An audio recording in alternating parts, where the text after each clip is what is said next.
in transformation. So we decided to reimagine what it means to put students at the center of everything. At CUNY, our over 225,000 students speak 137 languages and come from every corner of the city and the world. We are first responders. We are grocery store workers. We are parents. We are children of immigrants. We are immigrants ourselves.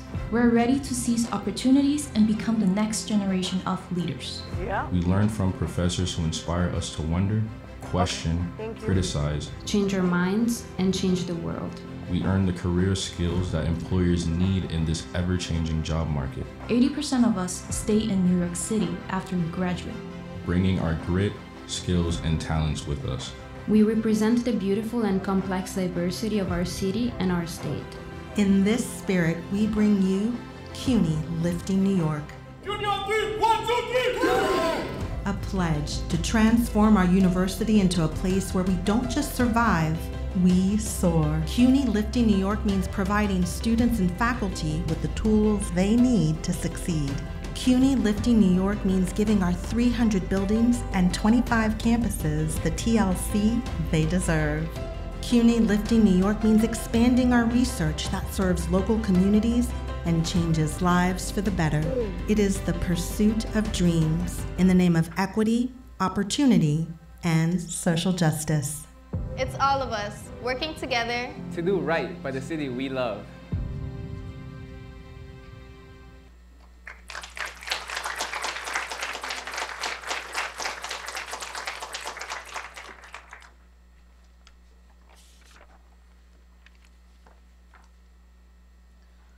Good morning, everyone.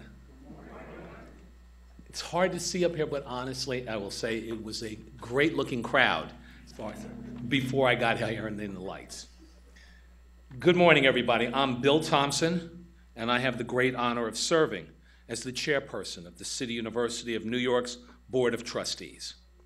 I'd like to welcome everyone in the City University, or to the City University of New York's State of the University Address. Let us first, I know earlier we had the jazz ensemble from the Borough of Manhattan Community College playing. Let's give them a round of applause.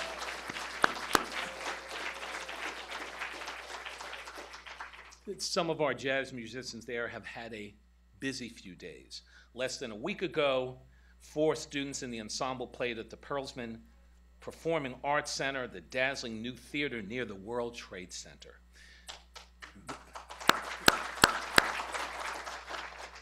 The center is a global symbol of New York's resilience, and I love that CUNY students are part of that story. We have the best music, art, and theater students in the world, and they learn from the best teachers and instructors. They perform on worldwide stages in college classrooms, and today at Hunter College's School of Social Work. Let me again thank them for their beautiful performance earlier. Let me also welcome, we have a few officials who are with us. You can't see them. I will acknowledge them. It's working off the list. If there's a problem, if I missed anyone, they handed me a list. I'll point out the person who gave me the list so you can blame them later. I know that we have, because I said hello to him, I know we have the chairperson of the City Council Higher Education Committee, Eric Dinowitz, who's here with us. I know we have the Deputy Secretary for Education for the State of New York, Maria Fernandez. It's a pleasure seeing you. I know that we have, and he is an a friend of long standing. I've gotten way past doing the old friend. The president of HESC, Guillermo Linares, and I almost added a name to that because of my colleague on the board, but Guillermo, it's always a pleasure. I know that we have Keith Howard, who's the commissioner of DYCD, is here. William Murphy, who's the deputy commissioner for higher education for New York State Education. Those are the names that have been given me. As I said, I'll point the person out, or if anybody gets additional names up, hand it to the chancellor. He'll be up here in a few. But also let me acknowledge there are 3 of my colleagues that I saw, and Ken Sunshine is here. Ken, it's always a pleasure. I almost made a mistake in introducing Guillermo because I have my colleague on the board, his daughter, Myra Linares Garcia. I almost introduced him wrong. And I think I saw Michael Arvanites coming in just as I was coming up here. Michael, those are my colleagues on the board who I know are here. If there are others, I'm sure someone let me know. As the chairperson of the board, I'm delighted to see all of you here today as you hear about CUNY's strategic roadmap to transform the system by 2030, a plan which we have already made significant progress on. For 175 years, an anniversary we celebrated last year, CUNY has been providing a high-quality education to people of all backgrounds. What started as the Free Academy has since grown to 25 schools, 25 colleges across all boroughs, all 5 boroughs, that each year award more than 50,000 degrees. Since May of 2019, and that is, wow, it is, time flies, I've been proud to continue this mission alongside the Chancellor, fellow Felix Matos Rodriguez, whose historic appointment as CUNY's first Chancellor of Color continues to serve as an inspiration. You'll hear from him today about what we're looking to achieve in the next 7 years with efforts, as I pointed out, that have already started. We're not waiting to 2030. This is an evolution, a progression as we continue to move forward. As you may have already noticed on your way in today, we have just launched an ambitious advertising campaign, a degree for every dream. We have ads on subways, buses, Metro North, Long Island Railroad, billboards, Staten Island and Ferry Terminal. New Yorkers won't be able to miss CUNY.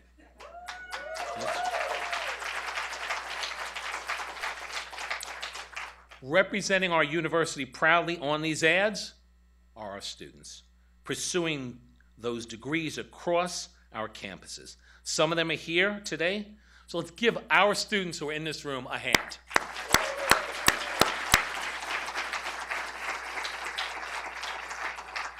This campaign is a vivid illustration of who we are and what our mission is, helping students pursue their post-pandemic dreams and lifting New York City, New York State for decades to come.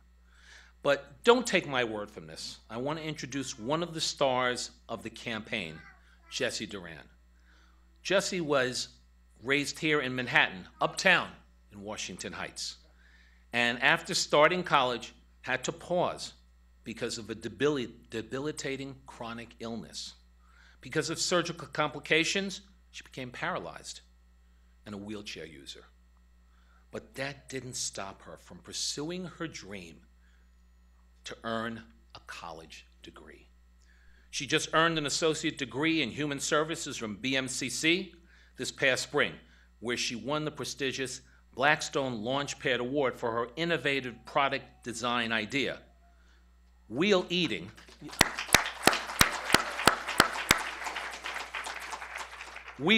a portable tray that adapts any table to accommodate wheelchair users while they're dining out.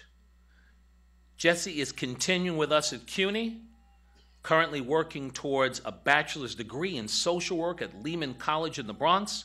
She also plays for CUNY's standout wheelchair basketball team.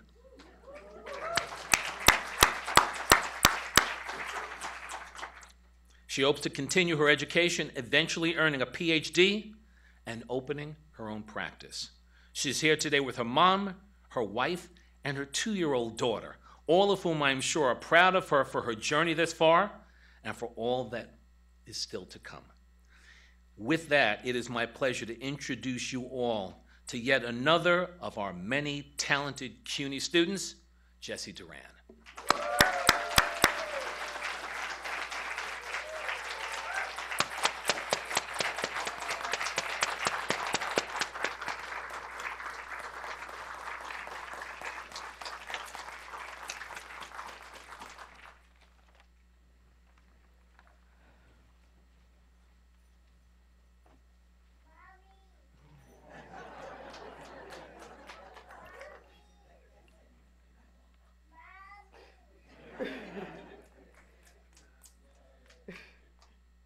Chairperson Thompson, thank you so much for the welcoming.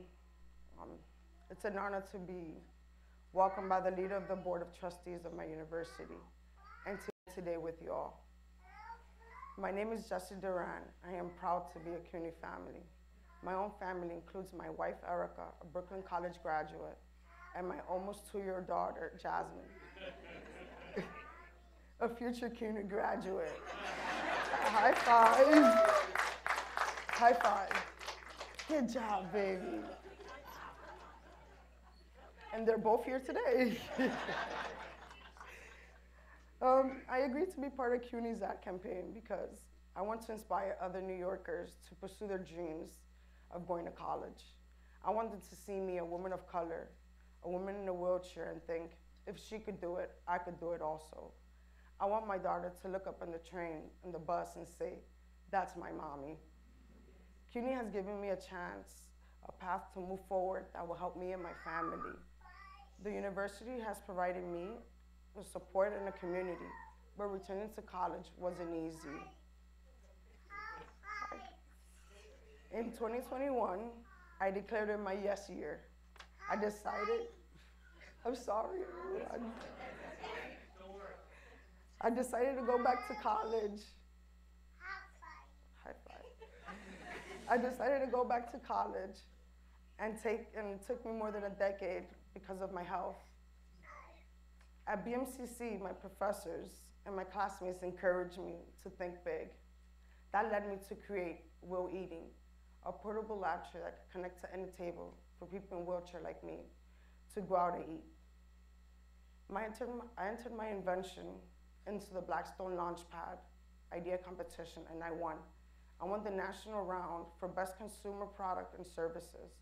I love to win. Thank you. Thank you. I love to win, and this is why I decided to join the CUNY's wheelchair basketball team, the best team in the nation. Go CUNY!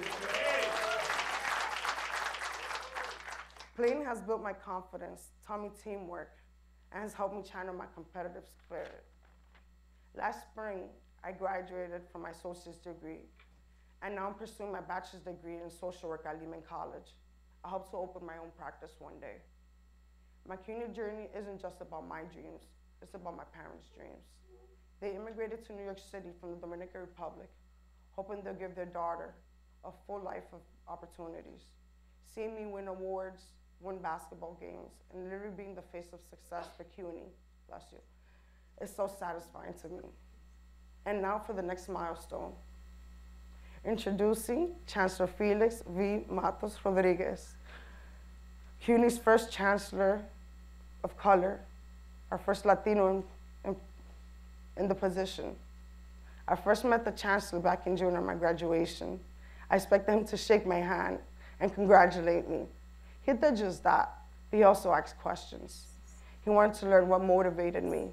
He also wanted to know what was I studying. He was curious. He was humble. He even held up the graduation line while we was talking.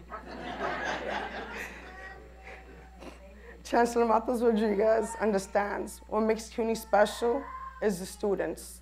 Me, you, every semester, over 225,000 of us engaged in classes, driven by the pursuit of something greater.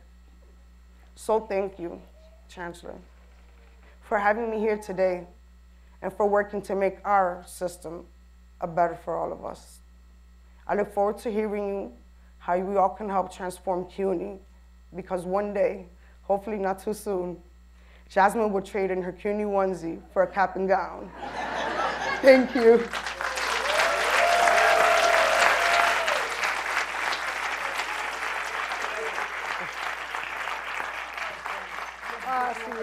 Gracias. Un placer.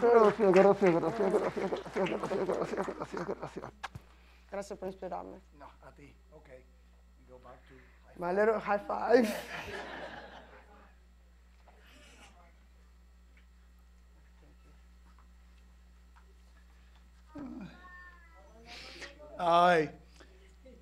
What can I say? Thank you, Jesse, for that incredible introduction. Why don't we give Jesse another big, big round of applause? I am truly in awe of your determination and perseverance. I also hear that you have a pretty mean shot on the court, and I am so happy because of that. You're our side, you're part of Team CUNY. So again, congratulations, Jesse, and we're all cheering for you to achieve your dreams. Jesse, as you heard, a mommy, right? A wife, an athlete, student, an aspiring social worker, is an inspiration to all New Yorkers. She is a model CUNY student. Our students overcome obstacles with grit and tenacity. They are critical to the future of New York. And that's what we are going to talk about today. How CUNY must and will build on its success for students like Jesse and for all of New York. First, I'd like to thank Chair Thompson and all the trustees for their unwavering commitment to our university. Thank you. I'd like to thank all the college presidents and the members of my cabinet who are instrumental to making this university system work, and many of whom are in attendance here today. Thanks also to our partners in public and in the private sector joining us today, to the elected officials that Chair Thompson acknowledged earlier, and to our many philanthropic partners who are here today. Thank you for your support for what we do. Although the chair did that too, I also want to thank the jazz ensemble of the Board of Manhattan Community College, because they're an example of student-faculty talent and a reminder that CUNY is not just a series of academic institutions, but the starting point for student artists, musicians, engineers, doctors, and so many other professionals who keep our city ticking. Yes. It is fitting that we're holding our State of the University at Hunter College, where I started my CUNY career as a faculty member and the director of the Center for Puerto Rican Studies, Centro. Since, I've been honored to serve as president of Hostos Community College and of Queens College, and since 2019, as your chancellor. As many of you know, I'm a historian. So I always believe that to look forward and envision the future, you have to understand your past. I'm going to bring you back to 1961. That was the year CUNY was formed as a unified system of 7 colleges with a mission of expanding access to quality higher education to New Yorkers of all backgrounds. That vision was and remains that an integrated, and I want to repeat, integrated system is the best way to meet the needs of an ever-changing city, with each campus maintaining a robust sense of identity. 6 decades later, with another 18 colleges and professional schools under the CUNY banner, we have fulfilled much of that promise. But I don't think we have achieved our full potential yet. We're working very hard on it. 2 years ago, we began thinking about life after the pandemic. What we envisioned was just not returning to normal. We had an opportunity to rethink what it means to be a public university in New York City. And we needed to find new ways forward in a time of increasing challenges and limited resources. Our goal was beyond navigating a health crisis. We thought to create a bigger, better, and bolder CUNY. We embarked on a nearly 2-year process that produced a strategic roadmap to transform CUNY into the nation's foremost student-centered university system by 2030. A CUNY commitment to expanding access to underrepresented students, advancing student success before and after graduation, strengthening academic quality and scholarly excellence, and creating the state-of-the-art facilities that are indispensable to our teaching and research mission. We called our roadmap CUNY Lifted New York. And I think you all have seen this and have copies of this, of our plan. These are not just aspirations. They are CUNY's obligations to New York State and New York City. We graduate 50,000 students each year, more than 3/4 of whom are students of color. And more than 80% stay right here in New York City. 80%, right? And they have a massive impact on the city. Our graduates contribute to every aspect of our city's economic, civic, and cultural life. They diversify every sector of its workforce and supply large numbers of our new teachers, nurses, and professionals each year.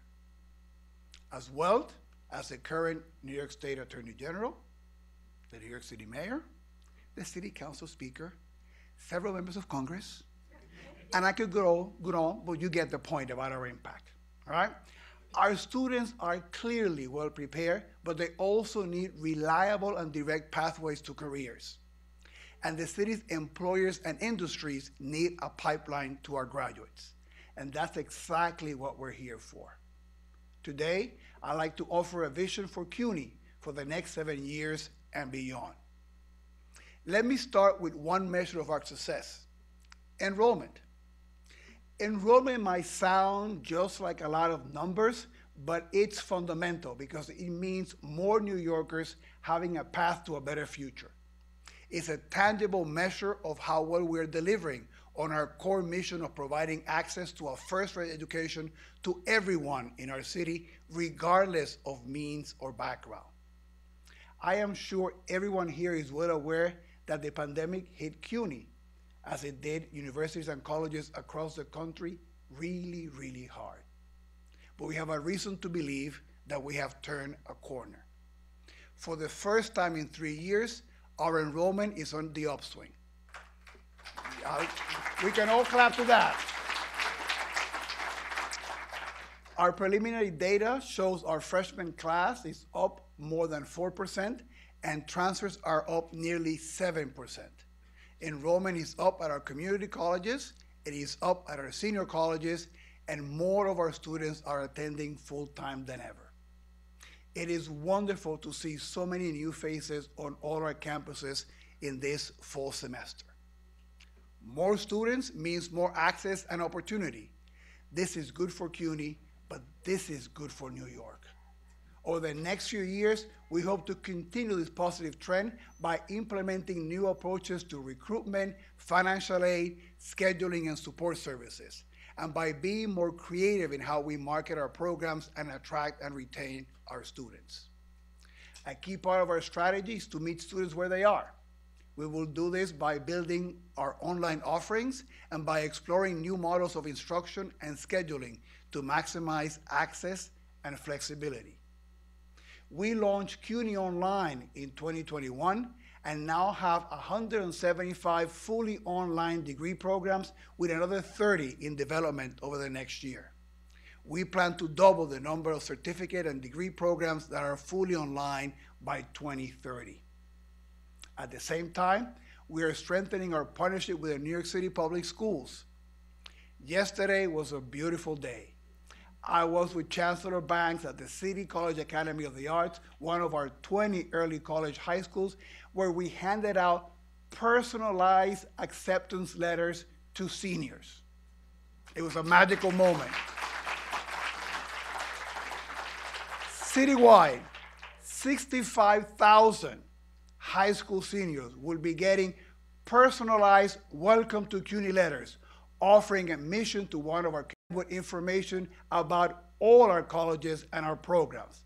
And this month, in October, we're also waiving the application fee for all New York City Public School seniors and hosting more than 100 information events in our campuses for all students. This is the time of the year when seniors are applying to colleges, and we need to say loud and clear, there is a place for each one of you at CUNY. Yes. And I want to thank Chancellor Banks for supporting us and joining us in this venture. And thanks also to Governor Hochul for the initiatives that she's helped to launch to make it easier for all New York high school graduates to attend college. One of the many ways she is helping us transform higher education. So thank you to Chancellor Banks and to Governor Hochul. Our graduates come to CUNY to launch their dreams. But what happens when they graduate and need that first job? This is the subject of our next priority, improving student career outcomes. CUNY students are smart, ingenious, and highly motivated. They leave our campuses eager to contribute to the workforce.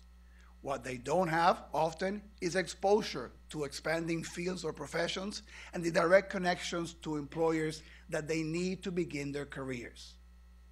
We want more employers to turn to CUNY campuses as fertile ground for recruitment. We want them to engage more with our students and help them get ready to succeed, because we know that the more employers work with our students, the more CUNY students that they will hire. I am happy to say that over the past 4 years, despite the disruption from the pandemic, we've made progress in this area like never before in our history. We have expanded our Office of Career and Industry Partnerships to facilitate our engagement with employers. Already, we are working with JP Morgan Chase, EY, IBM, Mount Sinai, and Accenture, to name just a few. This partnership is called the New York Job CEO Council, and it aims to hire 25 CUNY graduates by 2030.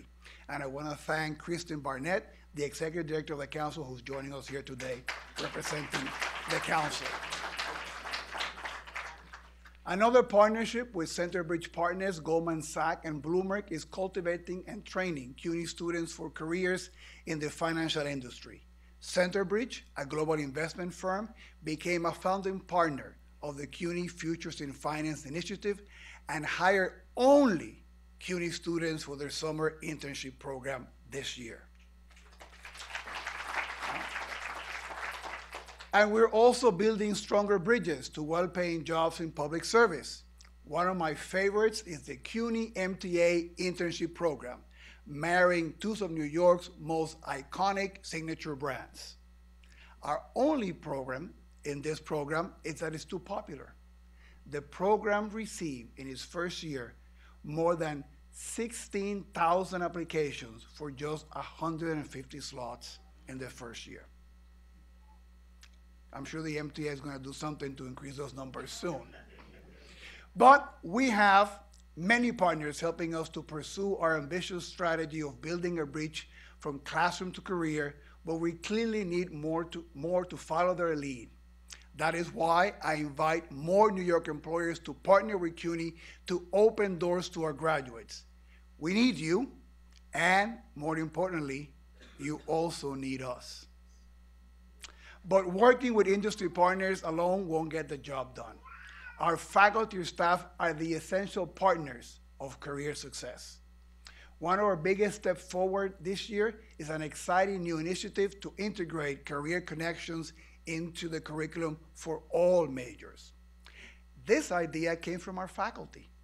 We surveyed them, and 94% see it as part of their responsibility to help CUNY students prepare for their future careers. But many faculty said that they lack the tools and the training to do so. And thanks to a trailblazing group we call the Career Success Fellows, we've grown the network of faculty who are redesigning their courses to include that connection between classes and career. And we have a number of them in the audience, and I want to give them a big shout out for the work that they're doing in this field. Thanks to city and state funding, we're also expanding paid internships for our students. We are pleased to announce that in this year's budget, Governor Hochul designated $1.8 million for more paid internships in our careers across the disciplines program. You can clap. All that is money coming to support our students. We receive another boost from Governor Hochul, who this year launched our Spring Forward initiative that placed 600 CUNY students in paid internships in small businesses, tech startups, nonprofits, corporations, and government agencies. And this year's city budget again funded the CUNY Inclusive Economy Initiative, a public-private partnership driven by Mayor Adams that will prepare more than 3,000 students a year for internships and full-time jobs. This city and state funding will give our students the career skills they need. By 2030, we expect to triple the number of students who complete paid internships at CUNY. Yes. And back to our students. One of those students is Derek Oduro, a sophomore at Bronx Community College who interned at Mount Sinai Hospital through the Spring Forward initiative. Derek recalled, some patients come to the hospital scared and frustrated because they're in pain and they're sick. I learned to tell them it's going to be okay. Derek learned compassion. That is something you can't quite teach in the classroom.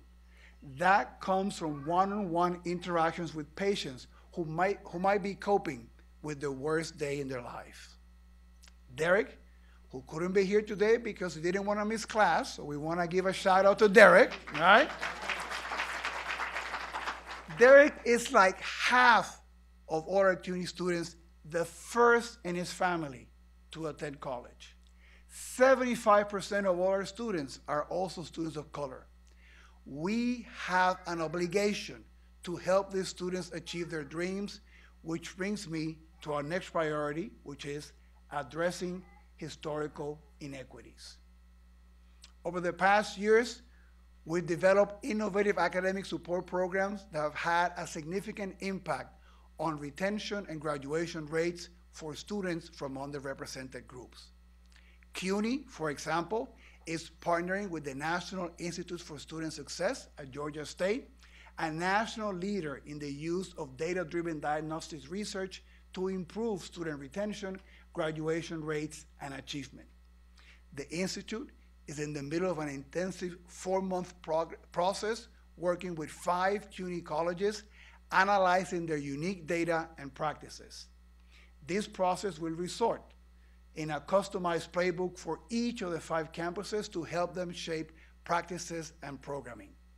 Eventually, our plan is to do this work across all our undergraduate campuses. Diversity and equity take many forms, and for us, it includes an ambitious effort to reimagine and expand the university's program in racial and ethnic studies. 3 years ago, with a $3 million gift from the Andrew W. Mellon Foundation, we launched our Black, Race, and Ethnic Studies Initiative, which we call BRESI.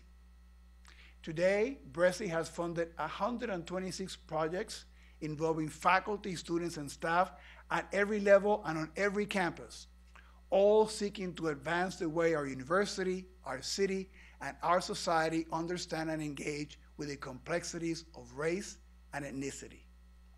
I got a taste of the work myself earlier this year when a group of Brooklyn College students gave me a tour of the Flatbush African burial grounds during their semester-long paid internship to protect the site.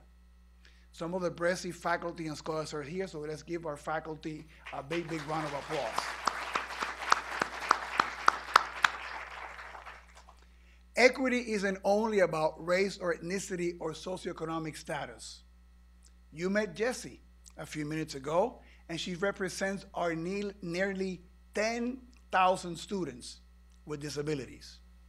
There's a significant and long-standing employment gap for people with disabilities, and CUNY's culture of inclusion demands that we address it just as we do with any other inequity. To make good on this promise, we have a terrific academic internship and career advancement program for students with disabilities, which is called CUNY Leads, as well as our trailblazing inclusive and adaptive athletics program. I am proud to say that 70% of CUNY students with disabilities are employed after graduation, and that is double the national average, and we're very proud of that track record. With diversity comes responsibility. I believe very strongly that a key role of higher education, especially at a great public university like ours, is to help shape the next generation of citizens. We often talk about being an engine of upward economic and social mobility, but there's something that I like to call civic mobility. It's part of our job to turn out graduates who are well-informed, socially aware, and equipped to navigate the complexities and conflicts of today's world. It's in that context that we become increasingly attentive to the racial, ethnic, and cultural climate on our campuses. We must be absolutely clear that hate has no place in our university and in our city, and we need to back it up with action. And so, we have responded to the concerns of our students, alumni, and others in our community by doing more to build bridges and confront bigotry and discrimination in our system and in our city. And that is why, in the past year, CUNY has launched a portal to facilitate reporting acts of discrimination, distributed $750,000 on programs to address bigotry and hate, and created an advisory council on Jewish life. Some of the members are here in the audience in attendance, and I want to thank them for their support and guidance. It's ongoing, relentless work, but we have no tolerance for anti-Semitism, Islamophobia, racism, homophobia, anti-Asian bigotry, and the hate of any kind in any of our campuses.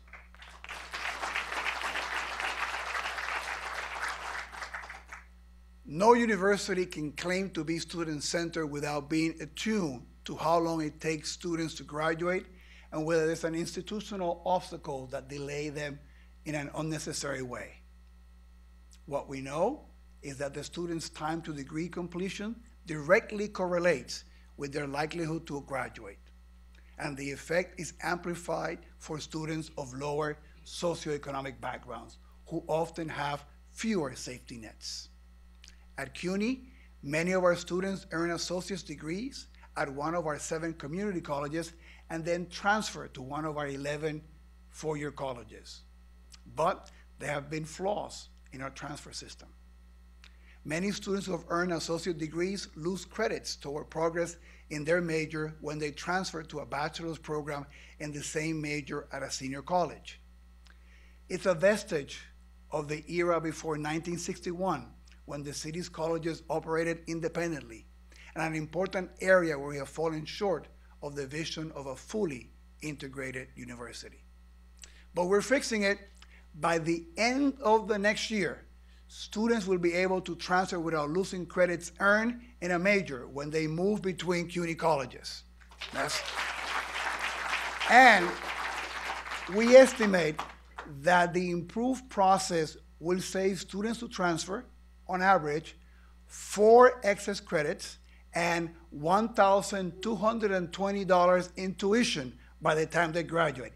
And that is money our students can use for food, housing, childcare, and other living expenses.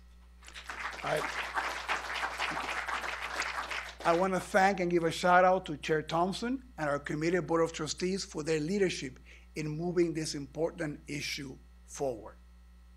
Another crucial system-wide goal for the coming year is a large-scale improvement in our facilities and technology.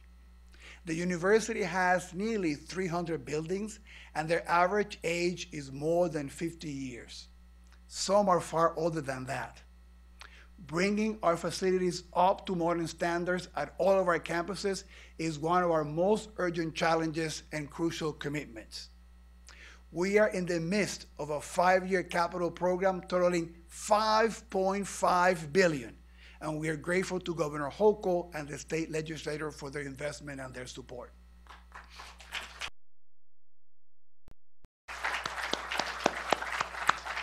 To give you a sense, we currently have 180 projects under construction, 300 projects in the design phase, and 43 were completed in the last academic year.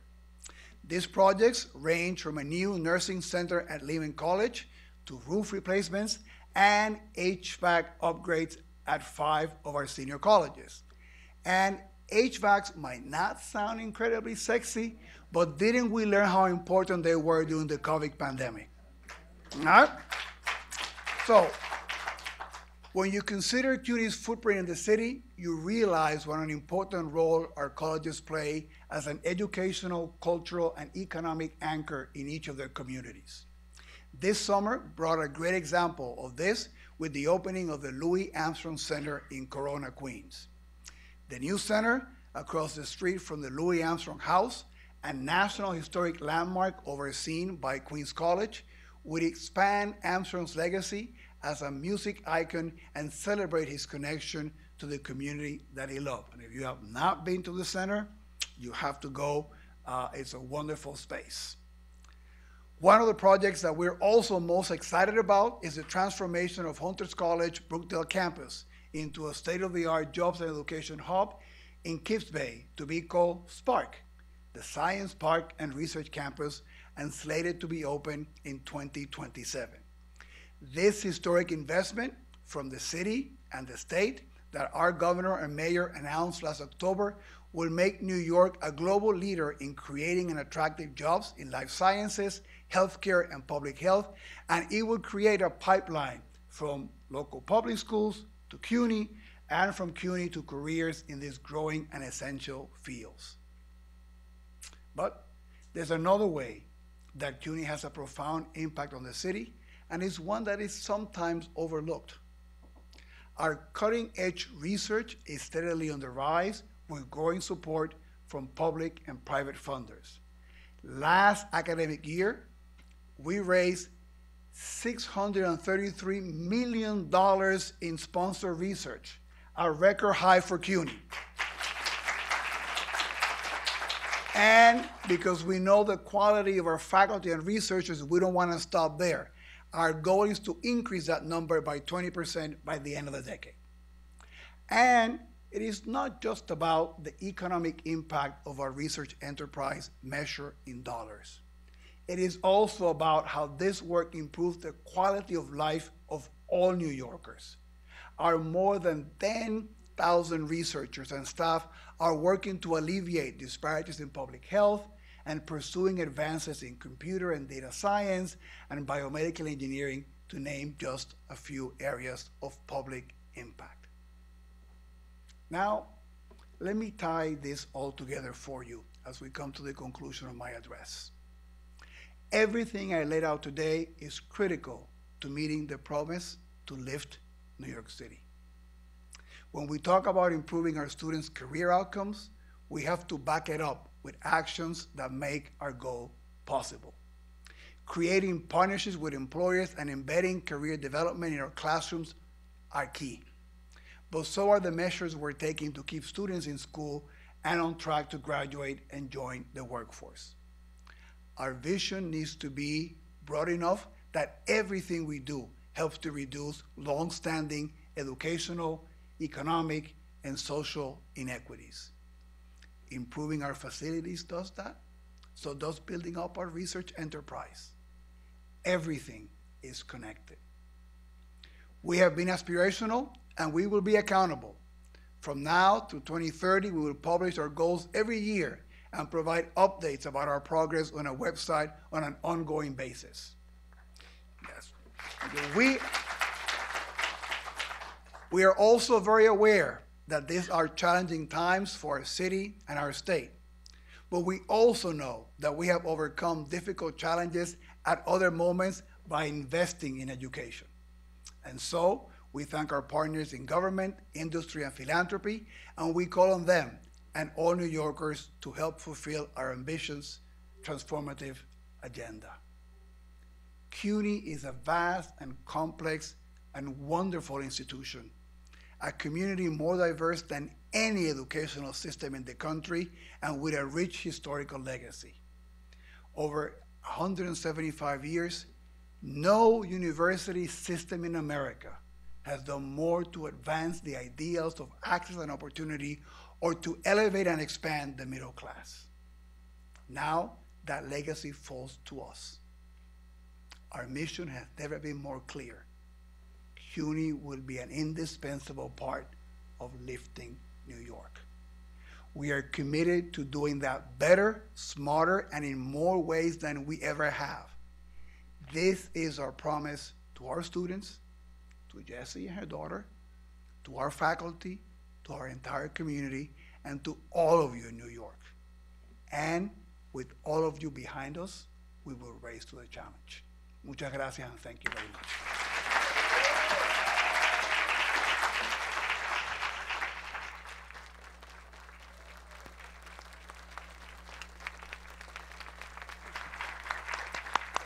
To all of you.